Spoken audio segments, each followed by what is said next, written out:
Hey guys, Ben Finley here at MarineMax in Panama City Beach. Today we're looking at the Boston WHALER 13 Super Sport. Been optioned out with the chrome graphics, stainless steel rub rail, and the bimini top. Come in here towards the bow. Notice that trailer it's on, this is included with the boat from the factory.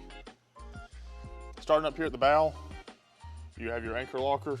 Notice how it's all finished in. Good WHALER quality. Come in here towards the helm of the boat, up under here, under your windshield, some extra storage. Keep your personal items in there. And here towards just your rear bench seat, simple your battery and your 6-gallon fuel tank, powered by a Mercury 40 horsepower 4-stroke motor, and then your rear boarding ladder. Come by and see this boat here at Panama City Beach.